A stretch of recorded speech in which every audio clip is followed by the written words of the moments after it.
Ya.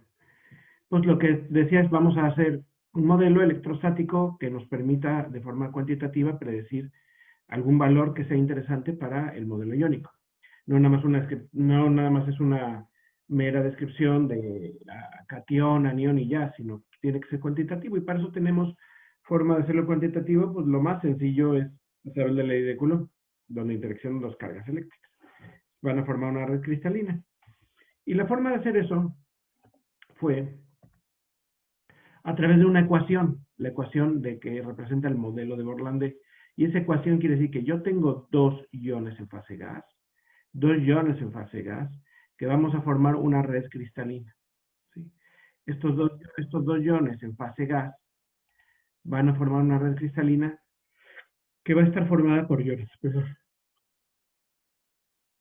Y yo puedo representar eso a través de una ecuación derivada de la ley de Coulomb que nos dice simplemente que es proporcional a las cargas inversamente proporcional.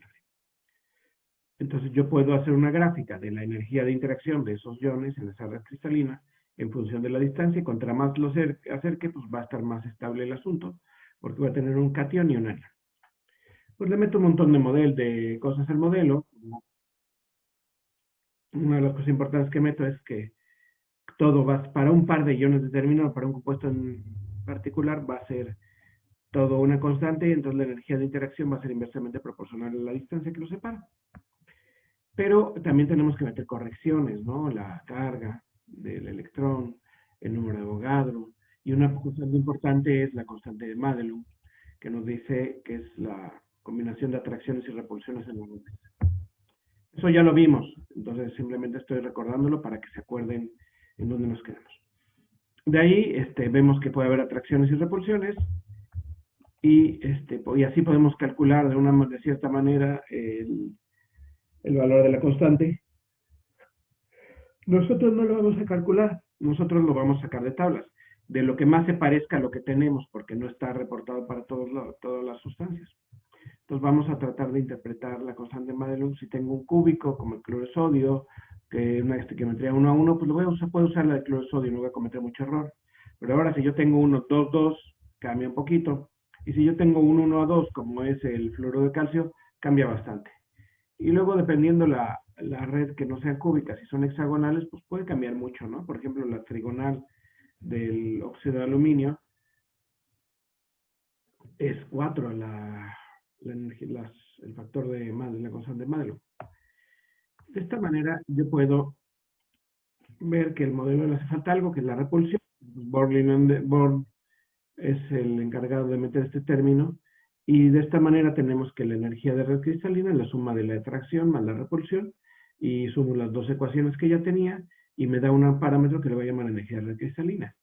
Pero pues, este parámetro es una ecuación que nos va a decir cómo va a cambiar la energía en función de la distancia.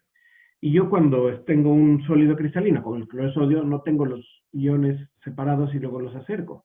Ese es un simple proceso para entender cómo funciona y poder derivar la ecuación. Lo que quiere decir es que la energía de red cristalina se hace mínima en la distancia de enlace, es decir, en el punto de equilibrio. Y la forma de sacar eso en esa ecuación es derivando esta ecuación, sacando la derivada e igualándola a cero, para que me dé el valor del mínimo de energía de la ecuación de la línea azul. De esta manera, yo puedo determinar que la ecuación de Borlandé, pues es una ecuación que pues va a ser una constante que tiene estas unidades por la carga del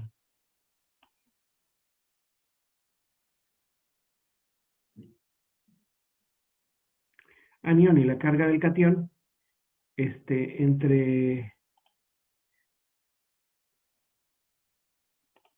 la carga del catión, la carga del anión, por la constante de Madelung, el exponente de Born y la distancia que separa los iones. Esta distancia la podemos aproximar como algo que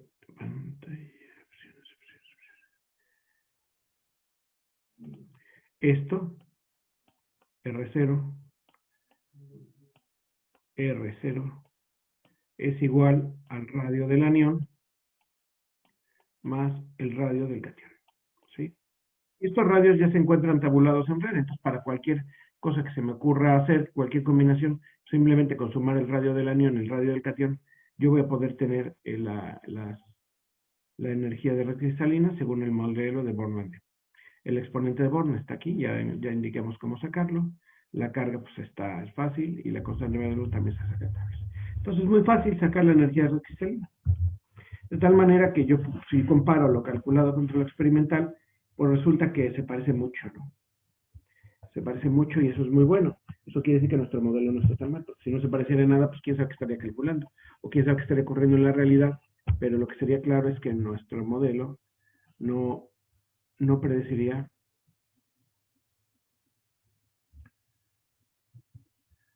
lo que está en la realidad. Es decir, un modelo contra mejor reproduzca la realidad,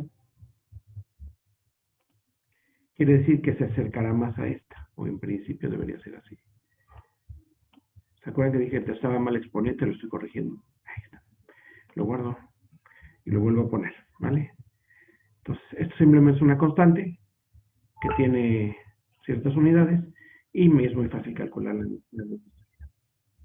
De tal manera que yo puedo recordar la ecuación, que es un ion positivo, o sea, un catión en fase gas, se une con un anión en fase gas para un sólido iónico y la energía recristalina la calculo así. Sin embargo, la energía recristalina me predice algo muy interesante. Y eso interesante que me predice la energía recristalina es cuál es la energía involucrada de atracciones y repulsiones de la red, pero no me dice mucho más, ¿sale? No me dice mucho más. Puedo entender un poco la solubilidad en función de la energía cristalina. Si yo quiero solubilizar algo, tengo que romper la energía cristalina. Entonces voy a hacer un juego entre entalpías de hidratación y energía cristalina. Pero si yo lo que trato de ver es cómo calcular la energía cristalina, pues lo puedo hacer indirectamente a través de un ciclo que se llama ciclo de Born-Hammar. Y usando la ley de Hess. Y la ley de Hess nos dice, eso es de termodinámica, eso ya lo debían haber visto en alguna parte. Pero si no lo han visto, pues es una ley muy simple que dice, cuando los reactivos se convierten en productos, el cambio de entalpía es el mismo, dependiendo de la reacción que se efectúa o pasos en uno o varios pasos. Es decir, las energías involucradas en la reacción son no dependen de los pasos que demos para llegar a esta. Y eso es muy bueno porque entonces lo que sucede es que es fácil calcular. Vimos también que pues, la ecuación de Born-Landet, como depende de la constante Madelung, no siempre es fácil determinarla. Si yo la determino experimentalmente, pues me encuentro que puede haber unas grandes diferencias, ¿no? Y así entender la solubilidad. Pero a veces calcularla con esa ecuación es difícil porque hay parámetros que no necesariamente conozco, sobre todo la constante de Madelung. Puede ser poco realista. Entonces Kapuscinski nos pone un modelo donde usa un parámetro que me dice el número total de iones por fórmula, es decir, el cloruro de sodio tiene 2, el fluoruro de calcio tiene 3, el óxido de aluminio tiene 5. Entonces, yo simplemente poniendo esto, la distancia y la carga, yo puedo hacer un estimado bastante razonable de la ecuación de Kapuscinski. Si yo comparo la ecuación de Kapuscinski con la de Born-Landet, tiene más error la de Kapuscinski. Pero siempre y cuando tenga un buen número de constante de Madelung. Si no tengo un buen número de constante de Madelung, sale peor. Entonces, muchas veces la gente lo que hace es quedarse con los de Kapuscinski, aunque tenga un poquito más de error. Pero bueno, nos representa un poco lo que queremos. Los radios iónicos, fíjense, es una tabla de radios iónicos. Entonces, si yo veo el radio de el iridio 3 más, dice, tiene el número de coordinación 6 y el radio son 82 picómetros. Si yo lo quiero combinar con algún anión, pues tengo que buscarlos ahí. Tengo que buscar los aniones y verlos en la tabla. Y la distancia que los separa va a ser la suma del radio del catión y el radio del anión. Es la distancia internuclear. Ahora,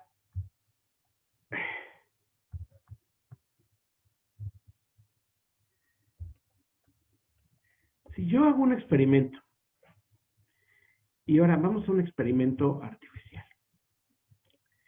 y vamos a hacer un experimento para poder entender también por qué esto. Si yo ahora me digo, pues en lugar de hacer NCAF2 voy a hacer NaCF2. F2.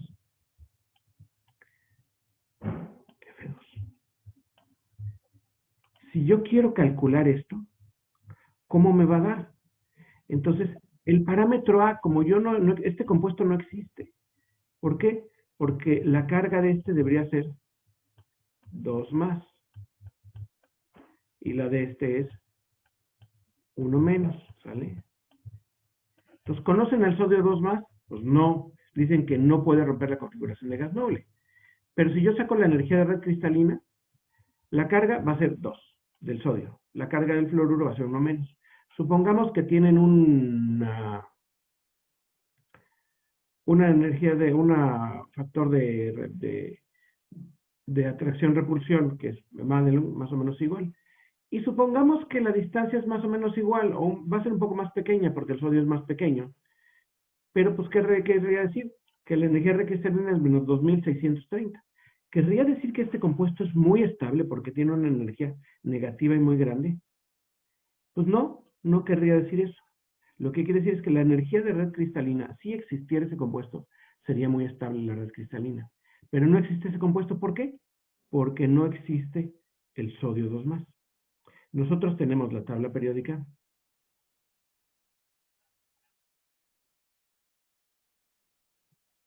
¿Sí? Y en la tabla periódica, pues aquí está el sodio. Es grupo 1. Eso quiere decir que solamente puede perder un electrón, tiene un electrón en su capa de valencia. Entonces, tener 2 más no tiene sentido. Entonces, ¿cómo lo podemos racionalizar con este modelo? Pues no lo podemos racionalizar, es una limitante del modelo. El modelo no me dice más, no puede decirme más. Entonces, lo que hacemos es tratar de ver otro modelo. Y ese modelo es algo muy simple. Es ver el delta H de formación. ¿Sí? ¿Cuál es el criterio termodinámico para estabilidad o para decir que un compuesto existe y es estable? ¿Alguien que me lo diga? Para que yo pueda decir, este compuesto, esta reacción sí se da, sí es buena esta reacción, sí es factible esta reacción, ¿cuál es el parámetro termodinámico? ¿Alguien lo ha oído? La energía libre de Gibbs tiene que ser negativa para ver que sea espontáneo. Perfecto, la energía libre de Gibbs. Déjenme ponerme por aquí nos dicen varios, sí, delta G, Oscar y varios. Delta G, la energía libre de Gibbs. Entonces, delta G es igual a delta H menos T delta S. Calcular o estimar la entropía no es fácil. Entonces vamos a ignorar la entropía por el momento. Porque aparte es un parámetro termodinámico inventado, no es que... Entonces, lo que sí podemos asociar con la energía con la cual se unen los iones o los átomos es la entalpía. Entonces, contra más grande y negativa sea el valor de la entropía, grande y negativa, voy a tener más grande y negativo el valor de delta G y por lo tanto van a ser más estable. Entonces, si yo calculo el delta H de formación de mi compuesto, yo lo que voy a hacer es tener un estimado de la factibilidad de que ocurra esta reacción. ¿Y cómo lo hago? Pues pongo lo que me dice el delta H de formación, se define cómo poner los elementos en su estado basal, en su estado natural, o sea, como los podemos encontrar en el estado de oxidación cero. Por ejemplo, el sodio es metálico y el cloro es diatómico y gas. Los uno y pongo que el delta H de formación es igual a esto.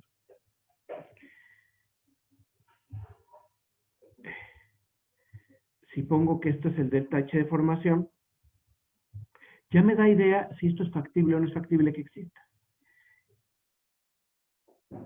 Cuando tenemos un elemento en su estado basal y en estado de referencia, estado de oxidación cero, su delta H de formación por definición es delta H de formación de los elementos. Su forma más estable es igual a 0. ¿Sale? Y si es 0, pues tengo que calcular de alguna manera el delta H de formación. porque yo no tengo ni tengo tengo que calcularlo de manera indirecta. Para lo cual, yo lo que hago es hacer un ciclo termodinámico. Recuerden que si yo quiero llegar de aquí a aquí, que es el sólido, déjenme ver que están tocando. Permítanme.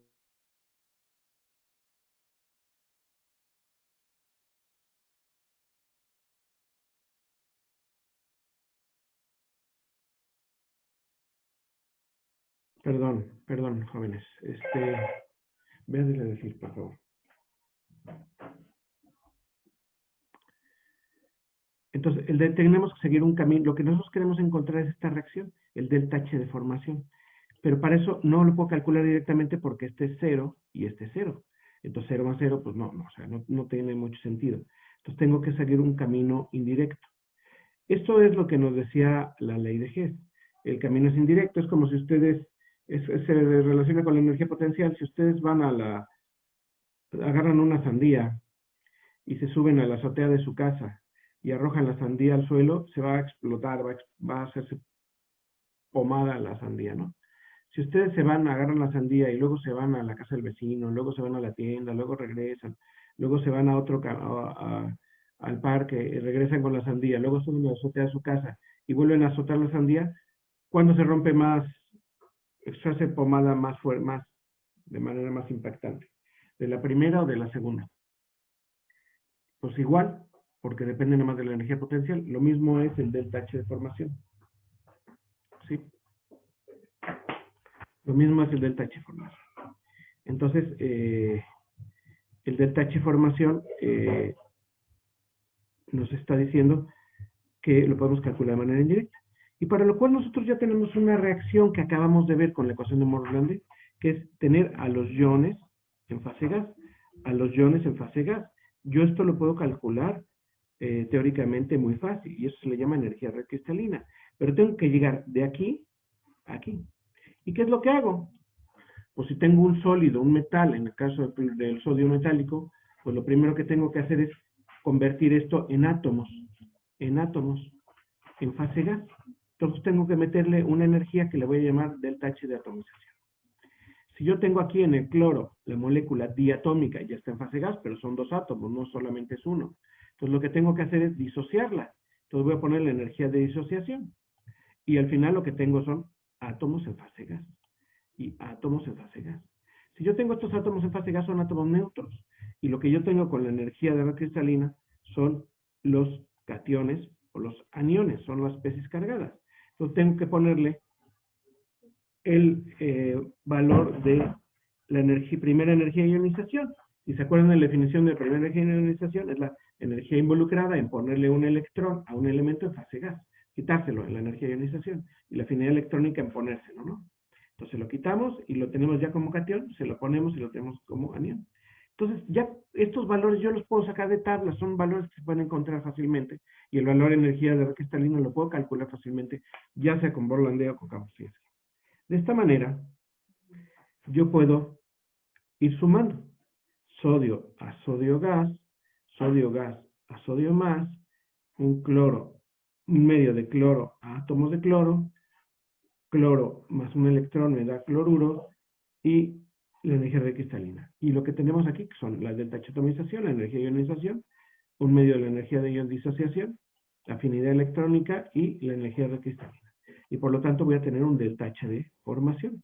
Si yo sumo todo esto, entonces simplemente si lo tacho, me quedo con que tengo la reacción del sólido, el gas diatómico, que me da mi sólido cristalino. ¿Sí? Y es la suma. Y de esta manera tenemos que la energía delta H de formación del cloro de sodio es menos 787. ¿Qué quiere decir? Que tenemos un valor muy negativo y grande de delta H de formación. Eso querría decir que sí existe. ¿Vamos bien? Sí, profe. Aquí pongo el esquema un poquito más, más, como reacciones. Para muchos es más fácil de ver. Entonces, pongo el delta H de formación aquí, el sodio más, un medio de cloro gas, y pongo el cloruro de sodio, que aquí le faltó sólido. ¿Sí? Esto es en fase sólida, ya estamos formando nuestro sólido iónico. ¿Qué es lo que tengo? Yo puedo calcular la energía de red cristalina fácilmente. ¿Y cómo la calculo? A partir de el cloruro en fase gas y el sodio más en fase gas. Si yo pongo estos dos, la energía red cristalina involucrada es la que calculo con el modelo.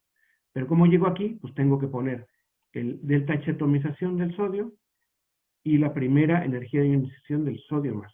De esta manera ya tengo el sodio más positivo, es decir, como ion sodio más en fase gas. A la energía de disociación muchas veces lo que hacemos es sumarizarlas o ponerlas como delta H atomización. Y vaya a ser, esto normalmente ya se convirtió en una convención, en una costumbre. Los deltas H de atomización van a ser los valores que necesitan de energía aplicarle a un elemento para tenerlos en fase gas, por mol de fase gas, por mol de fase gas. ¿Por qué? Porque aquí tengo un mol de cloros y un mol de sodios. Entonces necesito aplicarle una delta H atomización y aquí un delta H atomización. La primera afinidad de energía de ionización y la primera afinidad electrónica. Sumo todas las cosas y me da el valor. ¿Sale? ¿Qué pasa ahora cuando yo pongo otra estequiometría? Vamos a hacer la del cloruro de calcio. La del cloruro de calcio, pues yo tengo un calcio, pero ahora voy a necesitar dos átomos de cloro para formar el cloruro de calcio porque tiene estequiometría 1 a 2. Entonces tengo que tener un sodio, pero la carga final del sodio es 2 más, entonces le tengo que quitar un electrón para tenerlo monocargado y a este ponerle una segunda energía de ionización para tenerlo de esta manera y tenerlo con doble carga. ¿Sí? Entonces tengo que considerar esa segunda energía de ionización. Tengo que aplicar las energías suficientes hasta que yo obtenga lo que deseo. Y lo que deseo es los iones en fase gas para calcular su energía de ionización y tener este en fase sólida. ¿Sale? Ahora, con el cloruro, ¿qué pasa? Ahora yo tengo dos, ¿cómo se llama? Átomos de cloro. Entonces, ¿qué le tengo que poner aquí? El doble de la energía de atomización, porque es el delta H atomización es por mol de átomos formados en fase gas. Y aquí tengo 2 moles de átomos formados en fase gas. Entonces tengo que multiplicarla por 2. Es decir, aquí tengo que ponerle un 2. Que lo traslado a la de abajo, a la parte de aquí abajo, y se convierte en este que me trae. Y ahora yo tengo 2 moles de iones cloruro, de átomos de cloro, que los quiero convertir en 2 moles de cloruros, de aniones cloro. Y le tengo que poner la primera afinidad electrónica. Nada más le voy a poner un electrón, pero tengo 2, entonces tengo que poner 2 moles. ¿Sale? Entonces, la estequiometría aquí es bien importante.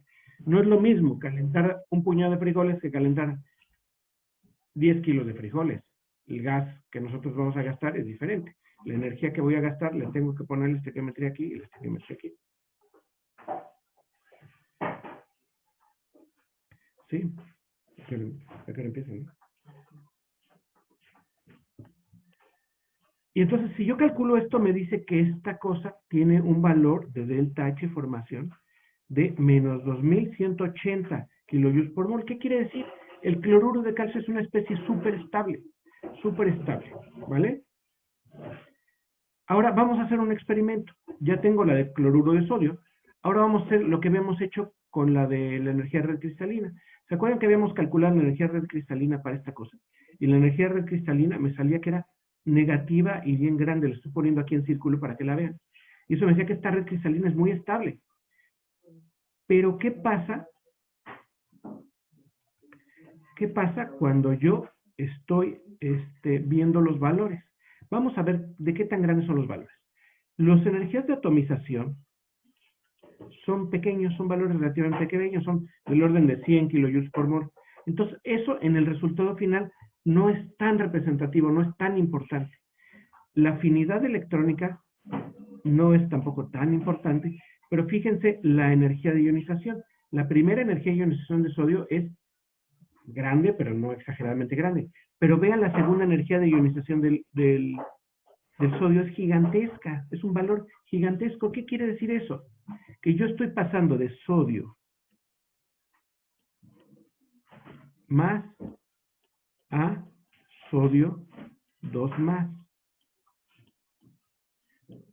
Y esto es un proceso que cuesta mucha energía. Estoy rompiendo una configuración de gas noble.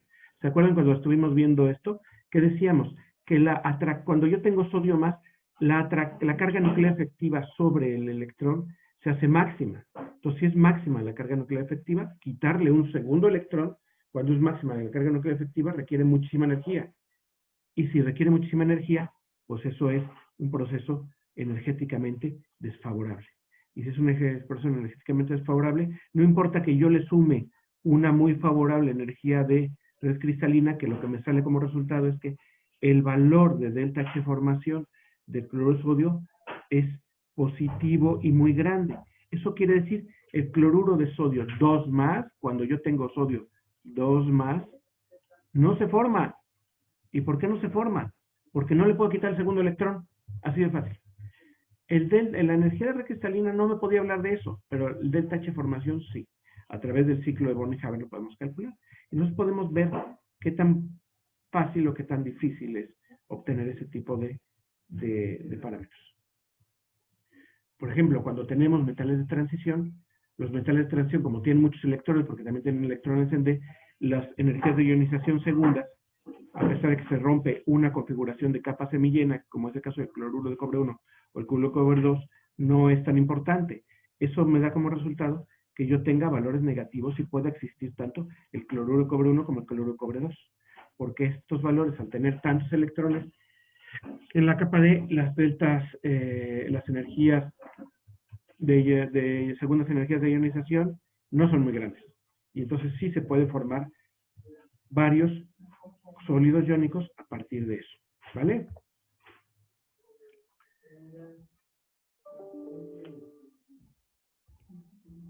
Entonces, eso es el modelo de Borland. Entonces, vamos a hacer unos ejercicios. Me gustaría que hiciéramos unos ejercicios. Entonces, vamos a hacer una cosa, que es que van a entrar a Sócrates y se los voy a poner aquí en el Zoom. Van a entrar a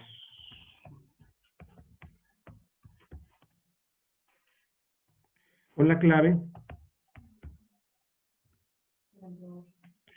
Ahí va la clave, ahí les va la clave, ahí les va la clave. Es muy fácil la clave. Siempre se van a acordar de esta clave porque es la QI de química inorgánica y JGM son mis iniciales. Entonces, con saber mi nombre ya saben la clave. Entonces van a entrar a Sócrates. Yo le voy a lanzar ahorita un ejercicio en este momento. ¿Dudas hasta aquí?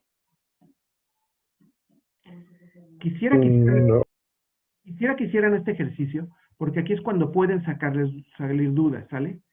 Y si se les salen dudas, va a ser más productivo. Entonces quisiera ver los errores, ver los defectos y ver los aciertos y tratar de explicar más en función de sus aciertos, sus errores. Por eso es esto. Entonces yo creo que es muy sencillo este ejercicio y van a tener pocos minutos porque lo van a hacer muy rápido. Yo lo voy a ir monitoreando desde aquí. Entonces, se necesitan nombres. Por favor, si me ponen su nombre, pónganme su nombre, pero pónganme el apellido paterno, materno y nombre. No me lo pongan, no me lo pongan con su nombre, porque luego en la lista es muy difícil de encontrar. Apellido paterno, materno, nombre. Entonces, ya les estoy lanzando, ya pueden entrar a Sócrates y ya pueden verlo, ¿vale?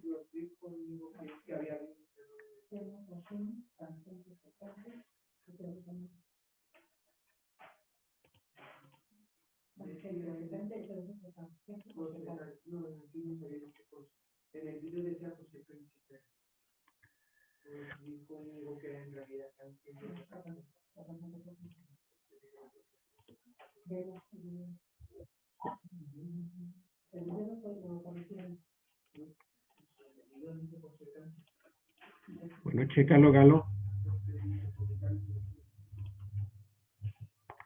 Bueno, de todas maneras lo voy a poner en el Classroom para que lo tengan ahí también.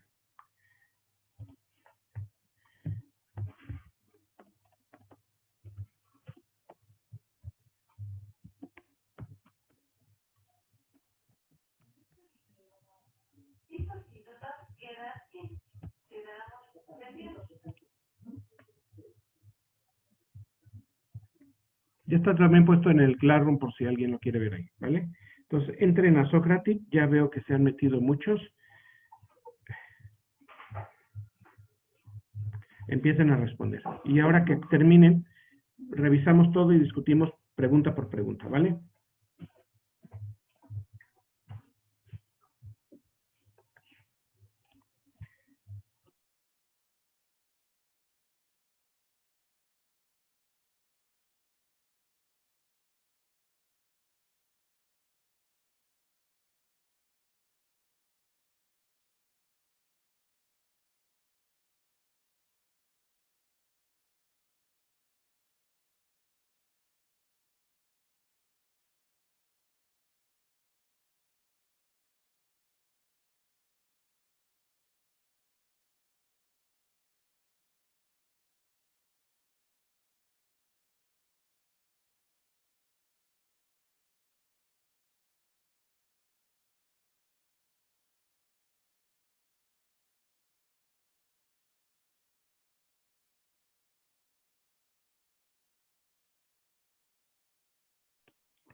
Bueno, jóvenes, ya voy a cerrar el ejercicio.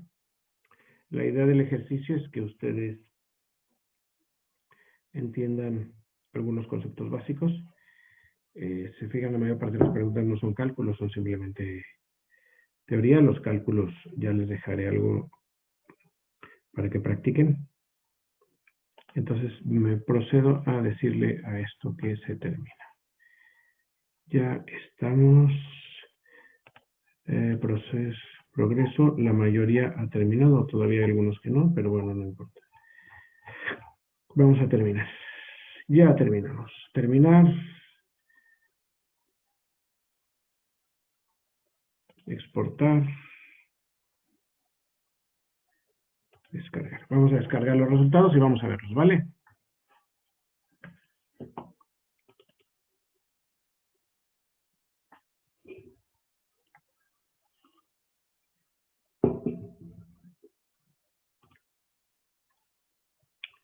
Entonces déjenme compartirles. ¿Me escuchan todos?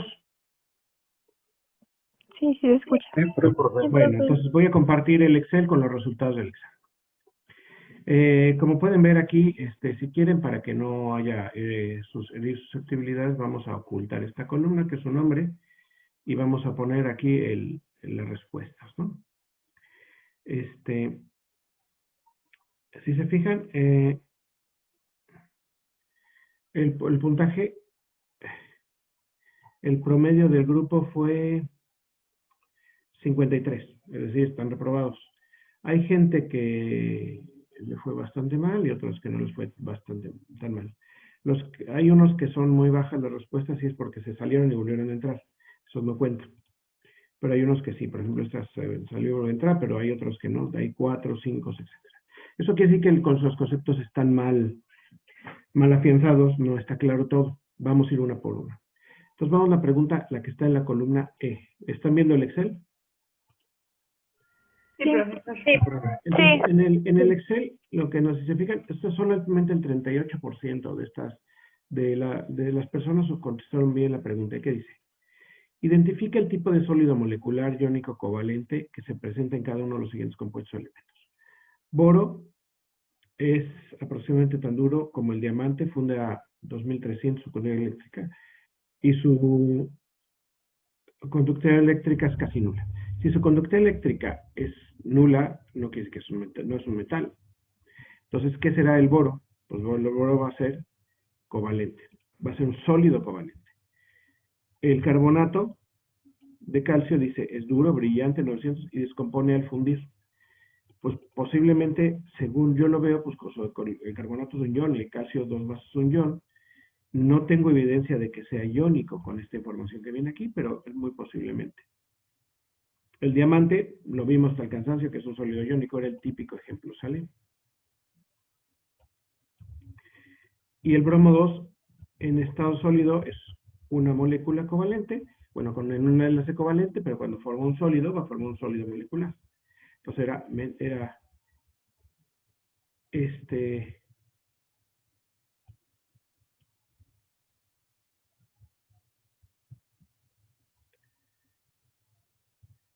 La respuesta correcta, metálico, iónico, no, a ver, y...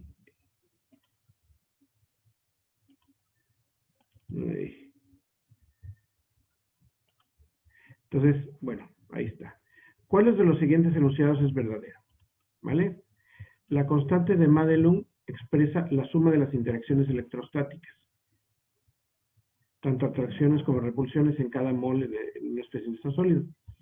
Y esta respuesta lo tuvieron bien 77. Quiere decir que 23% de las personas no entendieron lo que es la constante de Madelung, porque no es la energía reticular, es lo que habíamos visto hace un momento, y lo vimos también en la clase pasada. Es una constante geométrica, depende de la geometría, depende de la estequiometría, la relación estequiométrica y la geometría del sólido, y es la suma de atracciones y repulsiones electrostáticas.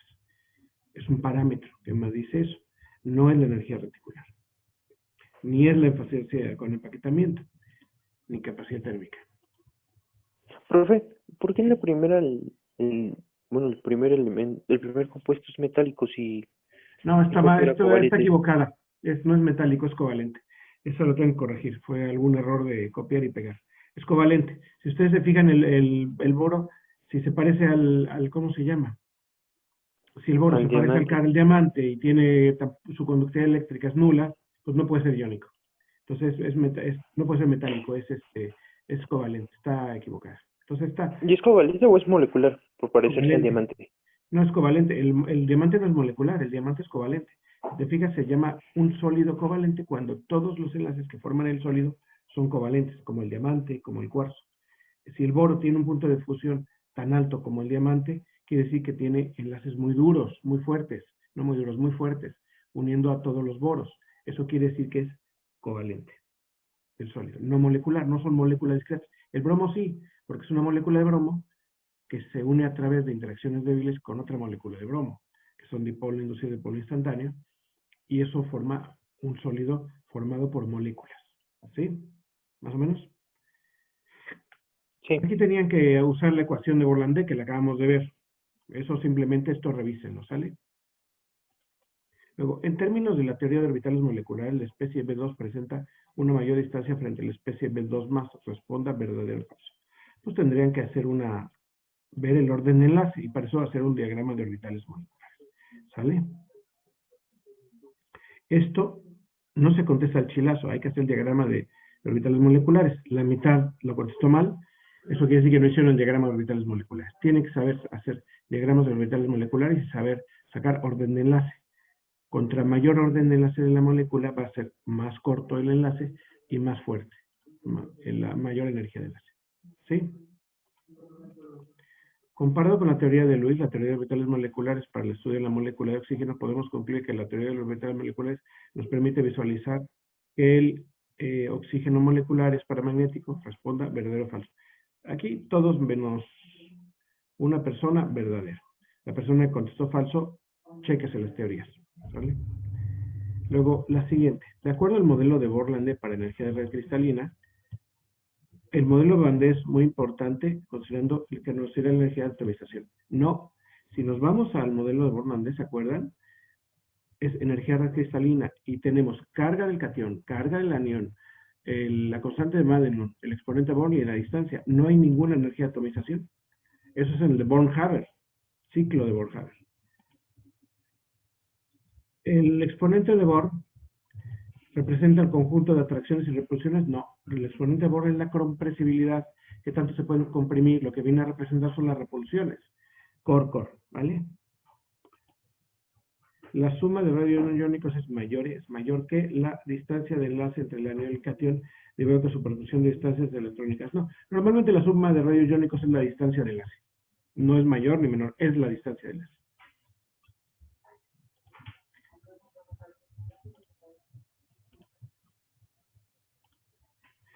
Si se trata de una red cristalina formada por aniones y cationes, la energía red cristalina siempre será negativa.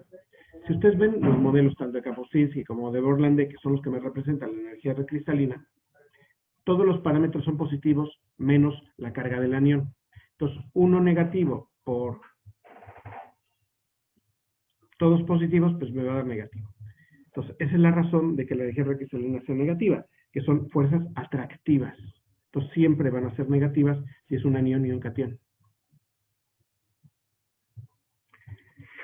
En el ciclo de Born-Haber, en el cloruro calcio escoge la frase correcta. No se considera la primera energía de ionización. Habría que verlo, y lo que nos saltamos en el, si vemos el ciclo de Born-Haber, déjenme ver si lo puedo ver aquí. Déjenme ver, que a lo mejor es más ilustrativo ahí. Cerrar, no pruebas, iónico.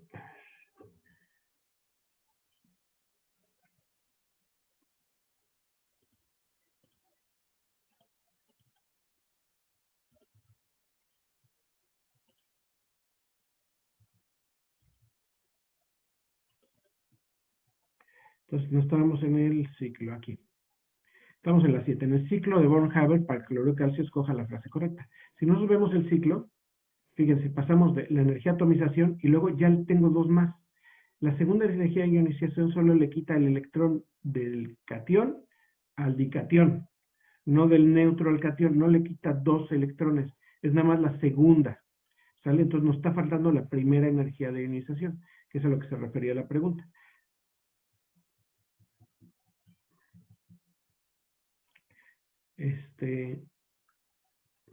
Esa la tuvieron, ahora les digo cuántas la tuvieron bien y cuántas la tuvieron mal. Esa la tuvieron mal 62% de las personas.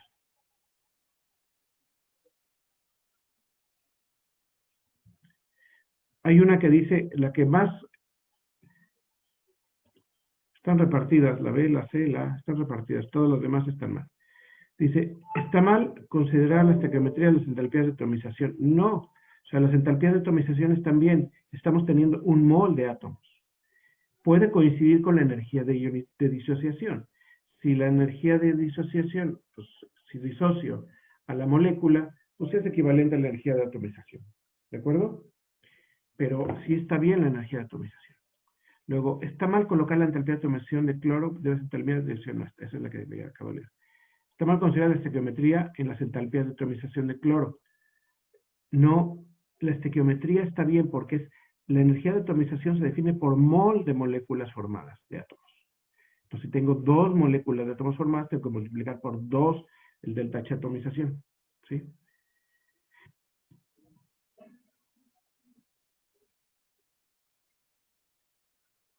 Y lo que estamos haciendo es una suma de todos los parámetros para llegar a la entalpía. Entonces, la entalpía está bien así. Bueno, la siguiente. De acuerdo a los cálculos del ciclo de Born-Haber de la figura, ¿cuál es la frase incorrecta? Las entalpías de atomización siempre son estabilizantes o la energía de cristalina de línea HL hace que este compuesto no pueda, hace que ese compuesto pueda existir. Vamos a ver qué contestaron ustedes.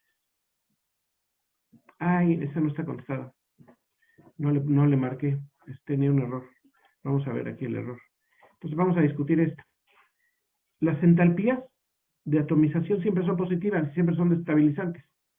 Y aquí la delta H de formación lo que me dice es que este compuesto no puede existir, un no con mayúsculas, porque es un valor positivo y muy grande. ¿Sale? 9. Los metales conducen muy bien el calor en sólido, ya que la respuesta correcta es como los niveles energéticos vacíos del metal están muy cerca de los llenos, cuando se aumenta la temperatura, los electrones se excitan térmicamente y con esto la energía sube a los niveles superiores. ¿Sí? Entonces, esa es una explicación. Vamos a ver cuál es la respuesta más popular. Pues hay de todo un poco. La mayoría la contesta bien. La que contestaron todo el mundo mal fue esta. Vamos a ver. Fue marque la frase verdadera. Marque la frase verdadera.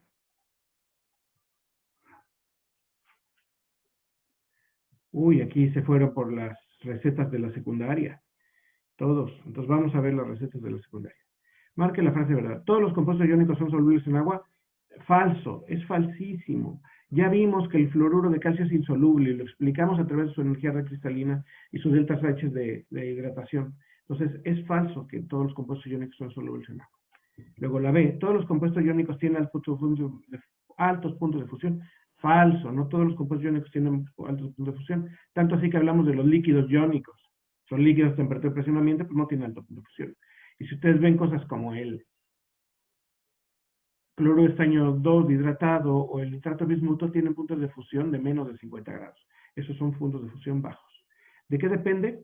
De que la mayoría sí tienen puntos de fusión más o menos altos, pero depende del tamaño del ion y de la distancia que los separa y de la carga del ion. Entonces, para iones monovalentes que tienen carga 1 menos 1, si la distancia es muy grande, los puntos de fusión van a ser bajos. Eso sucede cuando están hidratados o cuando la molécula orgánica es grande, etc. Y vimos algunos casos de fármacos. Los compuestos iónicos son maleables cuando se aumenta la temperatura, no son maleables, son siempre quebradizos. Hasta que funden, son quebradizos. ¿Todos los compuestos iónicos están formados por al menos un ion inorgánico? No. Podemos tener iones orgánicos en ambos compuestos. Ya vimos los líquidos iónicos. ¿Y los compuestos iónicos no conducen bien el calor? Sí, efectivamente no conducen bien el calor. Por eso era la respuesta correcta. Entonces, esta, la 10, chéquensela. Estaba bastante sencilla esa y tuvieron muchos más, ¿vale? Luego, de acuerdo con la imagen de las bandas azules, las bandas azules se forman por la unión de muchos orbitales atómicos de antienlace. Falso. ¿Son de antienlace o son de enlace las bandas azules? ¿Quién me responde? De enlace. Las blancas son las Claro, de los de enlace ¿no? son los que están abajo, son los que tienen electrones, por eso tienen bandas ocupadas. Estos son los... Vamos a ver qué contestaron ustedes. Lo que contestaron fue... déjenme ver.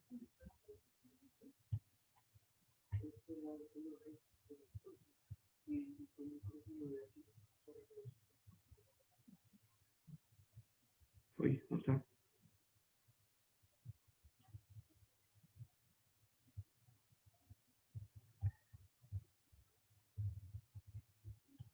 Aquí la contestaron, déjame ver, esa es la contestaron el 40% más. Entonces, chéquense, cómo, si conocen, saben el corazón de la teoría de bandas, entonces, al saber el corazón de la teoría de bandas, salen y saben que son los orbitales moleculares, saben que esos no pueden ser de antienlace, tienen que ser de enlace, porque son los que tienen electrones. Dicen, banda ocupada, ¿por qué creen que está ocupada? Pues por electrones, ¿sale? El modelo que se utiliza para estudiar el enlace metálico es la teoría de bandas, llamada así porque establece que los electrones deslocalizados se mueven libremente a través de bandas que se forman por la supresión de orbitales moleculares. Este modelo también se aplica para explicar las propiedades conductoras de la clase de elementos que se denominan semiconductores, que es la 12, y esa tuvo una respuesta de el 91. Es así, la mayoría la supo bien. Luego la 13. Los enlaces en los cristales de metales son diferentes a los otros tipos de cristales en un metal. Los electrones de enlace están localizados en el enlace, fijos en todo el cristal. De hecho, los átomos metálicos de un cristal pueden imaginar una distribución de iones positivos y negativos perfectamente localizados. La fuerza de acreción debido a la localización electrónica es la que confiere la resistencia al metal. La baja movilidad de los electrones localizados en el enlace hace que los metales sean buenos conductores de electricidad. Esta descripción es más de un compuesto iónico que de un metal, entonces por eso es falsa. Vamos a ver qué es lo que nos dice. Respuesta. Más o menos la mitad, no está tan bien. Bien, un poco nervioso.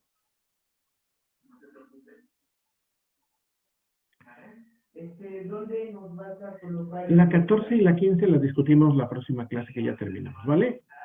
Entonces, la próxima clase me gustaría tomar estos resultados y discutirlos un poquito más a fondo y hacer algunos ejercicios cuantitativos. ¿Les parece bien? Sí, profe, está bien. Sale pues, entonces nos vemos la próxima Gracias, nos clase. vemos. Que estén bien.